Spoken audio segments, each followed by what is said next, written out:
আসসালামু আলাইকুম এভরিওয়ান, সবাই কেমন আছো? তোমাদের জন্য নিয়ে আসলাম নতুন আরেকটি গল্প। গল্পটির নাম হলো রিধিকা।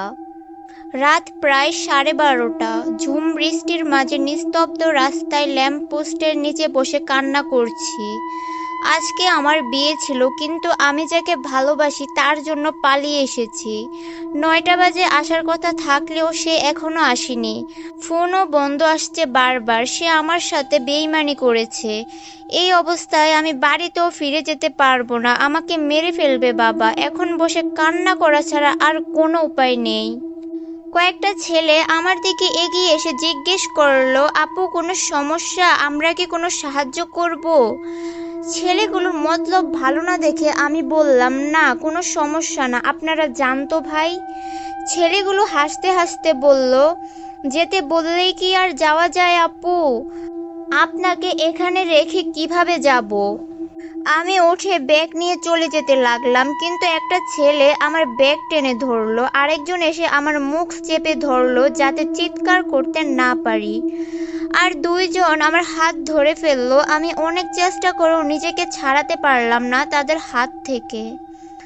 আমি ভেবেই নিয়েছিলাম এদের হাত থেকে আজ রক্ষা নেই, কিন্তু হঠাৎ করেই তারা আমাকে ছেড়ে দিয়ে ভয়ার্ত দৃষ্টিতে আমার পিছনে তাকিয়ে উল্টে পাল্টে দৌড় দিল সবাই। আমি কিছুই বুঝতে পারলাম না কি দেখে দৌড় দিল তারা। অশ্রুসিক্ত চোখে ব্যাগ উঠিয়ে পিছনে তাকাতেই দেখি একটা ছেলে দাঁড়িয়ে আছে। রোগা পাতলা গঠনের শরীর, চেহারাটা দেখে মনে হয় রক্তশূন্যতায় ভুগছে। উস্কো খুস্কো চুল। তবে যেটা দেখে অবাক হলাম তা হলো এখানে টুপটাপ বৃষ্টি পড়ছে, কিন্তু ছেলেটার জামা কাপড় একদম শুকনো।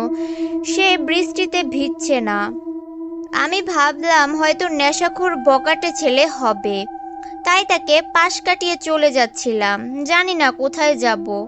হঠাৎ সে আমাকে ডাক দিল, এই পিচ্ছি, এত রাতে এখানে কি করছো তুমি? আমি থমকে দাঁড়িয়ে গেলাম।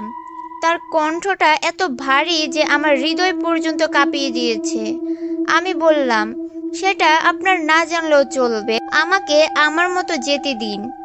ছেলেটা বলল, এই জায়গাটা ভালো না, কোথায় যাবে তুমি? আমি তোমাকে পৌঁছে দেই। তাছাড়া আমি না থাকলে তো ওই ছেলেগুলো এতক্ষণে তোমার অনেক বড় ক্ষতি করে ফেলতো। আমি আবার হাসতে হাসতে বললাম, তার মানে ছেলেগুলো আপনাকে দেখে পালিয়েছে? এই শরীর দেখে? যাক, মজা ভালোই করতে পারেন। ছেলেটা আর কিছু বলল না, মুখে শুকনো একটা হাসি দিয়ে পিছনে হাত দিয়ে চলে যেতে লাগলো। আমি কি মনে করে